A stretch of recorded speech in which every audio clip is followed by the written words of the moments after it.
Oi, tudo bem? Bem-vindo a mais uma aula aqui da Cultive. Eu tô começando a ficar com vergonha de aparecer aqui, porque toda vez eu falo que é a última aula, tanto que quando a gente fez a aula de execução fiscal eu falei que era a última aula, e eu sempre arranjo mais um assunto para voltar e não ser a última aula. Nesse caso, foi a reforma tributária. Eu relutei bastante, falei que, durante o curso, falei que não ia trabalhar a reforma tributária, que eu não ia trazer esse tema, que não estava dentro do escopo aqui, do curso e tudo mais. Mas é um tema atual, você poderia trabalhar. Sim, o problema de trabalhar o tema da reforma tributária é exatamente o fato de que ele é atual. Então, a gente está fazendo especulações aqui sobre ele, né? Mesmo que a reforma tivesse sido aprovada em 2023, 2020, tanto faz, há 5 anos atrás. Para a gente começar a colher os efeitos dessa reforma, demora no mínimo, uns 10 anos. Então, assim, a gente está falando de uma coisa de longo prazo também. Então, não é lá tão interessante quando a gente entende um pouco a técnica do negócio, né? E eu relutei bastante em trazer alguma coisa sobre a reforma tributária, exatamente porque é uma coisa que está começando agora, né? Mas eu falei, bom, se o curso começou com um panorama crítico, ele tem que terminar da mesma forma, né? E aí eu passei por cima da minha relutância e fiz, trouxe algumas coisas aqui, não é nada aprofundado, até porque não poderia ser. Se você é do meio jurídico, né, e tudo mais, você deve lembrar quando saiu a nova lei de licitações, tinha como você especular várias coisas. Quando ela saiu, tinha como você prever algumas coisas, fazer críticas, né? Comentários, mesmo que fossem comentários assim, com teor jurídico, né? Prevendo resultados e tudo mais, mas é uma estimativa, é uma proposta, uma crítica que você está trazendo. Não quer dizer que nada daquilo realmente vá se concretizar. Até porque, como a gente está falando de uma nova lei, ela pode sofrer ali alterações, vetos, é todo um processo político extremamente complicado, né? Então, assim, não estou entrando no mérito se existe necessidade ou não da reforma tributária, ao longo do texto vou entrar, mas eu peguei esse conteúdo de uma bolsa de pesquisa que eu ganhei na faculdade e eu falei, pô, eu já tô com a faca e o queijo na mão. Eu estudei isso dentro da faculdade, ganhei bolsa para estudar, e aí não vou trazer? Então, assim, aproveitando que a gente ainda está dentro do espectro da especulação, eu trouxe as minhas, que eu mesma fiz. Então, assim, eu posso ser responsabilizada só pelo que eu falei e porque fui eu mesma que falei. Então, bom, uma coisa que a gente precisa começar entendendo é, toda vez que a gente tem a eleição para presidente, assim, prefeito também, né? A gente está em época eleitoral agora, tenho certeza que na sua cidade existem vários candidatos que são, assim, extremamente parecidos com Jesus e anjos e seres celestiais que só fizeram bem para a sua cidade ou que vão transformar ela em uma megalópole. Então, assim, eu imagino como deve estar a situação aí também. Mas sempre quando a gente pensa em um cargo mais alto, né, como presidente, chega uma pessoa para a chefia do executivo, ela chega com propostas, assim, para contar votos, né? Então, às vezes, ela tem que ir um pouco a fundo ali nas propostas. E se você tiver um olhar mais crítico para elas, você percebe que elas não têm como serem implementadas. Mas as pessoas acabam caindo porque ela é bem apelativa, né? Ela é populista, extremamente carismática, é uma proposta que agrada a todo mundo.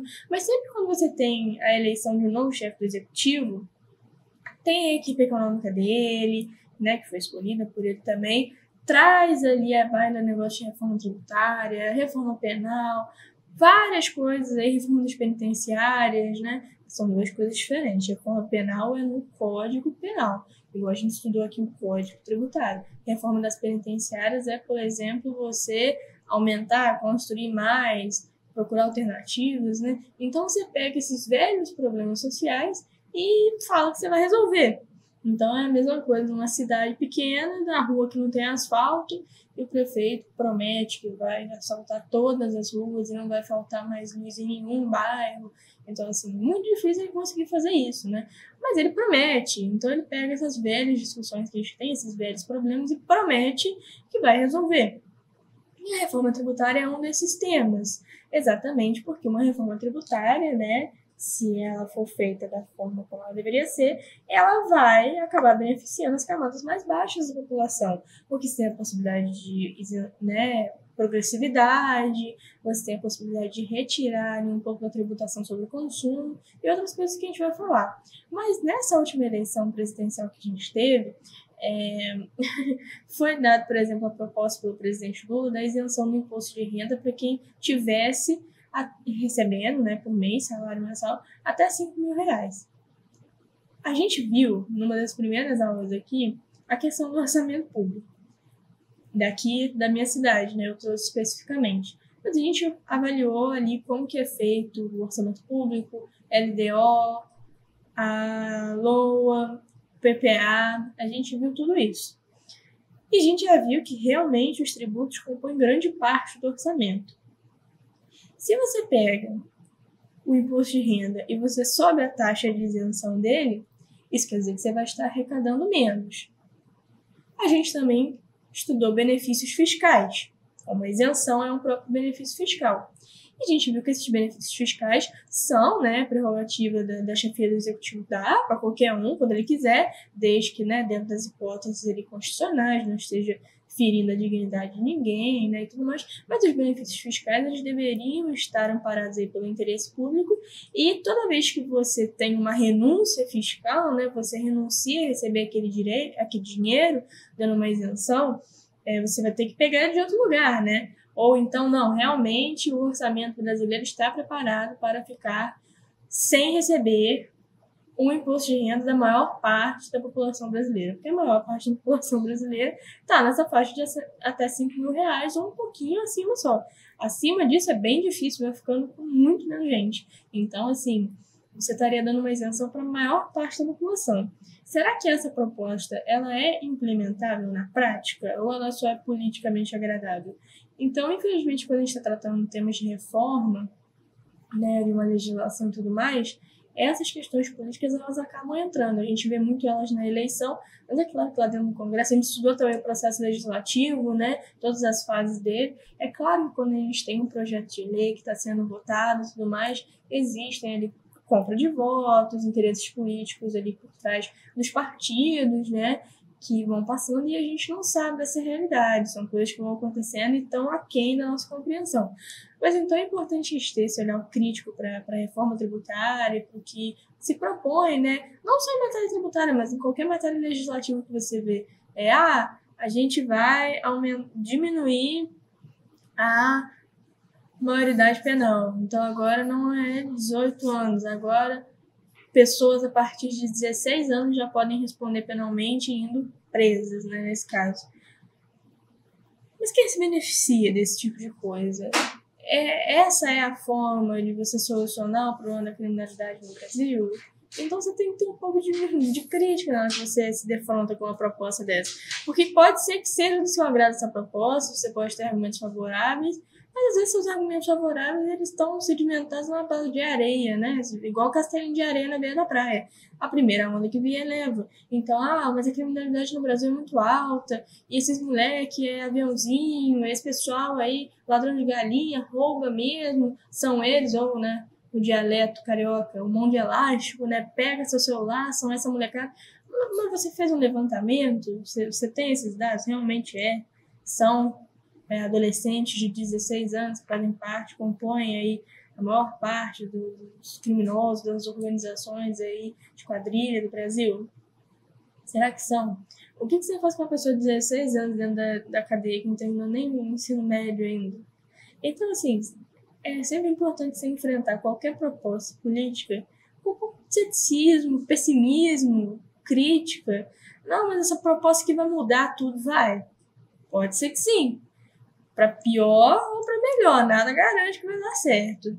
Então, sempre é importante vir com esse humor, assim, sádico e triste mesmo, não acreditar muito, porque você fica esperançoso, depois você fica triste, você fala, não, agora o presidente vai entrar e eu não vou pagar mais imposto de renda. Você vai pagar imposto de renda. Aquilo ali foi só uma promessa de campanha. Jamais que até R$5.000 ia ser dado isenção. Você tem isenção, acho que para quem ganha 1 ou 2 salários mínimos, até que realmente, a pessoa que ganha 1 ou 2 salários mínimos no Brasil, né, provavelmente ela tem filhos, né, ela precisa ali cumprir com uma série de obrigações relacionadas ao filho, relacionadas à escolaridade desse filho, relacionadas aí à saúde, alimentação e higiene. Com o salário que ela tem, ela não consegue. Então, ela já está em situação de vulnerabilidade econômica e social. Ela vai declarar o quê? A que beneficia a receita, você está tirando uma parte ali, né, tributando uma parte do orçamento de uma pessoa que já está em situação de vulnerabilidade. Nada. Você só está prejudicando. E é o que eu falei, quando a gente estuda, isso fica mais claro quando a gente estuda Previdência Social, né, o INSS e tudo mais. Não, SUS, né? Não, eu não uso o SUS, não. Você só se vacinou no SUS a vida inteira, se vacina até hoje. O SUS faz controle de doenças, propagação, né? Mas só isso. Você só tem a sua incolumidade, a sua saúde garantida pelo Sistema Único de Saúde, mas nada demais, você não usa. Não, porque eu não, INSS não precisa, não. Amanhã, se você estiver trabalhando na fábrica e cair no seu pé alguma coisa, você tiver que amputar, aí você vai ficar na sua casa sozinho, né? Você não vai correr atrás de um benefício. Se algum familiar seu precisar, você também não quer que ele tenha benefício. Então, assim, quando a gente está trabalhando nessas matérias, a gente sempre está trabalhando com a questão de solidariedade social. Ah, mas eu não quero ajudar ninguém em problema seu. Se você tiver algum problema, vai todo mundo ter que te ajudar. Não estou falando só da sua família. Estou falando de recursos públicos que vão ter que ser movidos para te atender. Se você for atropelado e vier uma ambulância ou um bombeiro te levar para o hospital, e lá no hospital o médico te atender, você já está gastando recursos. Aqui, como a gente tem o Sistema Único de Saúde, você não sai de lá com a conta para pagar. Então, você é um peso social, mas você também é um contribuinte. Então, isso é um sistema de solidariedade.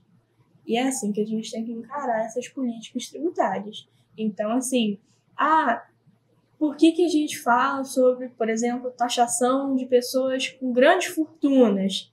Porque se as pessoas com grandes fortunas não sonegassem, se elas pagassem mais, mais impostos sobre renda, existe o imposto sobre grandes fortunas, né, previsto na Constituição, ele poderia ser aplicado. Claro, a gente já falou, precisaria de uma legislação complementar ali para definir o que é grande fortuna, o que vai ser taxado, como todo aquele procedimento administrativo para garantir a legalidade, a uniformidade, essas coisas todas.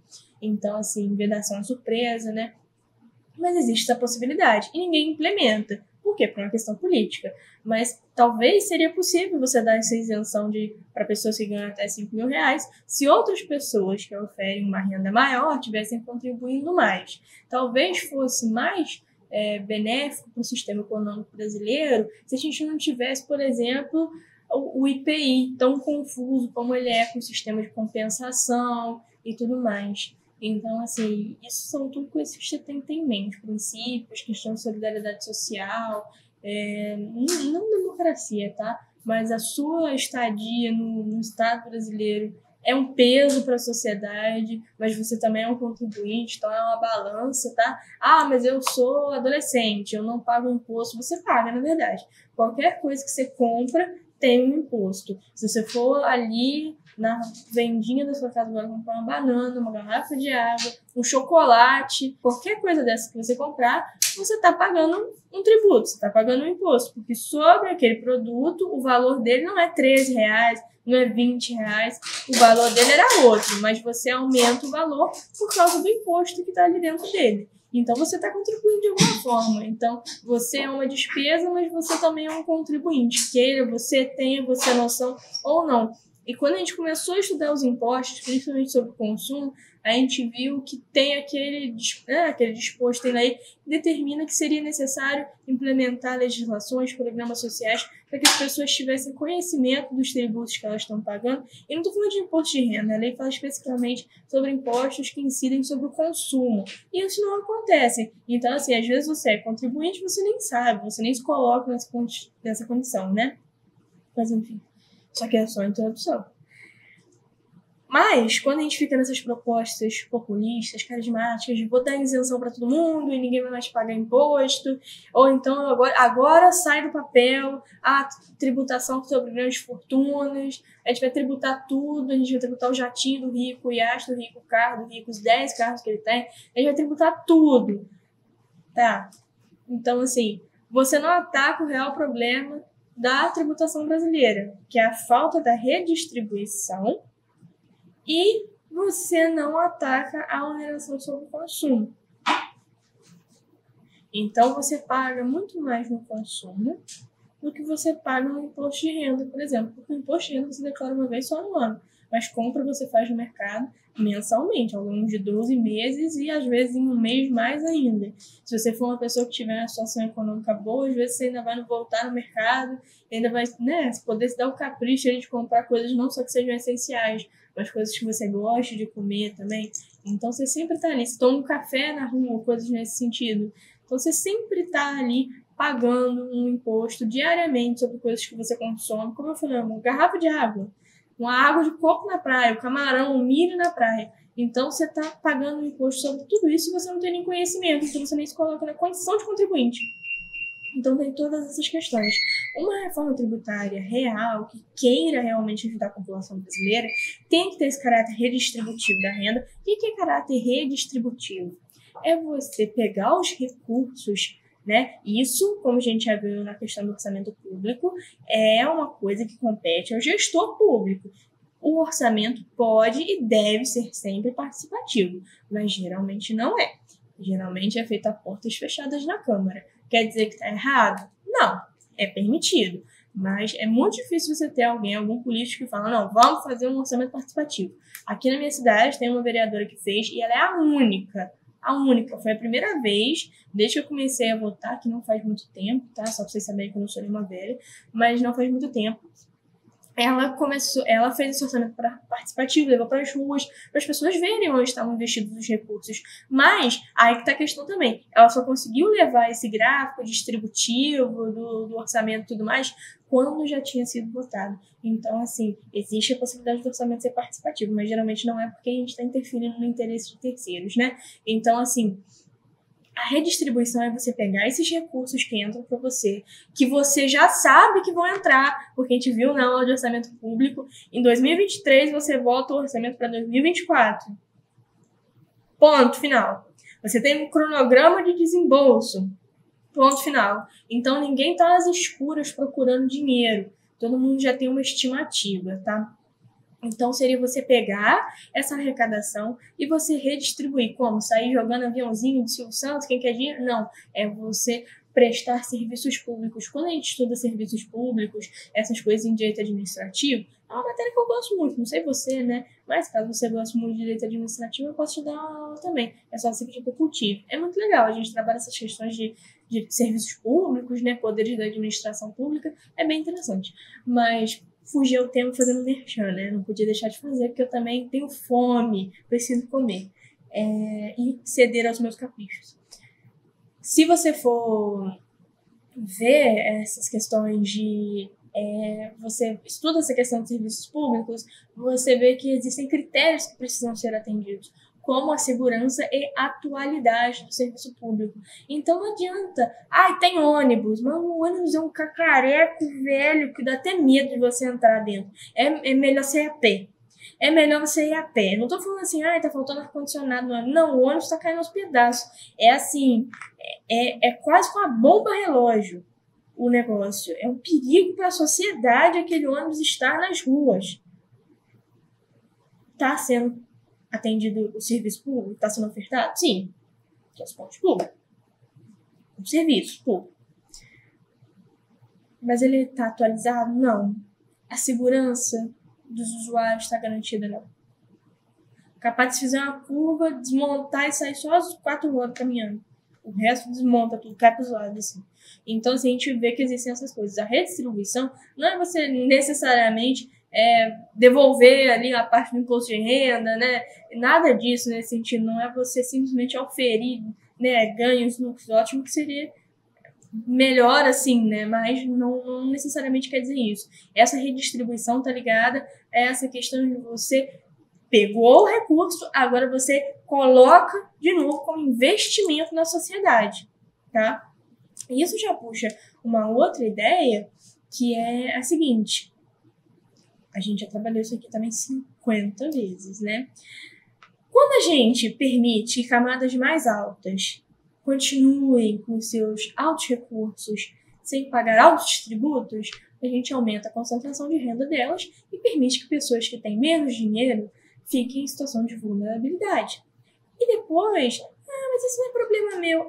É sim, sabe por quê? Porque depois essa pessoa que está passando fome é a pessoa que o molequinho que está passando fome, que entrou no mercado e roubou um saco de pão para comer, roubou um pedaço de carne para alimentar a família dele, é ele que você vai querer mandar para cadeia. Depois, a mãe entra no mercado e rouba um leite, aí você fala que tem que queimar ela em praça pública. Então, é problema social seu, sim. Você gosta quando você está passando na rua e você vê uma pessoa te pedindo 10 centavos, por favor, moço, no semáforo, criança vendendo balinha. Ninguém gosta de ver nada disso, porque incomoda. Você vê ali, você está vivendo no seu mundo, né? Você tem suas coisas e tal, e ali é uma quebra da realidade. É uma quebra com a sua vida. Você é obrigado a ver os problemas sociais. E por exemplo, no meu caso, me sinto mal porque não posso fazer muito para ajudar. Mas o que a gente pode fazer enquanto sociedade é se paramentar melhor para que essas situações não ocorram. Você não quer dar dinheiro para vagabundo, mas se você tem uma situação em que as pessoas estão em situação de vulnerabilidade econômica, social, elas vão precisar de um Bolsa Família. Elas vão precisar entrar no Sistema Único de Assistência Social. E aí? É dinheiro público que vai para lá. Então, de qualquer forma, você querendo ou não, você está contribuindo. Não é melhor você pegar esse valor que está entrando, redistribuir melhor no orçamento, fazer maiores investimentos? É igual eu já comentei, a questão das cotas. Não entrando no mérito, nunca questionando a necessidade ou não de cotas. São necessárias, sim. Agora, na minha opinião, caso você discorde, esse problema seu aí na sua casa. Você está aí, eu estou aqui. Não fica com raiva, não saia da aula. Você tem que aprender a conviver com pessoas que pensam diferentes, senão você também vai precisar gastar muito remédio com o seu psiquiatra. E olha que tem, tá? Quanto mais você procura, mais você acha. E no final é ruim, quando você tenta parar de usar, ruim, tá? Então, assim, evite. Tente ser uma pessoa mais compreensiva para não chegar a ponto de se medicar-se.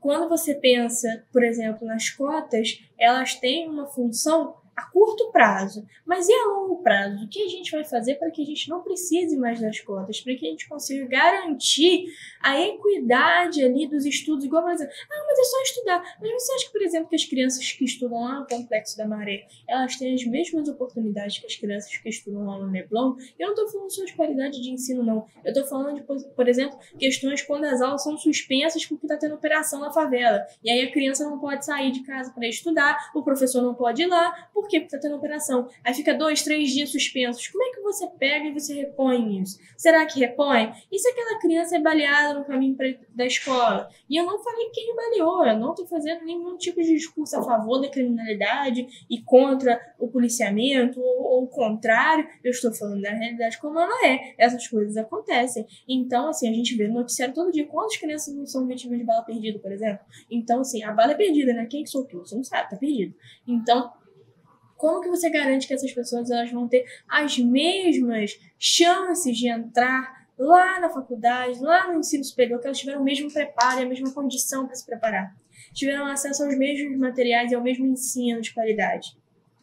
Então, como é que você investe nesses problemas primários para que essas medidas, essas políticas públicas paliativas, elas possam ser dirimidas, para que elas possam ser diminuídas e a gente tenha uma situação um pouco mais sedimentada de igualdade mesmo? Então é isso que a gente tem que pensar, tá? E o que isso tem a ver com tributo? Política pública, você acha que isso paga com qual dinheiro? O dinheiro que é meu, o dinheiro que é seu, o dinheiro que vem da tributação. A gente trabalhou esse conceito desde a primeira aula. A tributação está no centro da existência de um Estado. Não existe Estado sem tributo.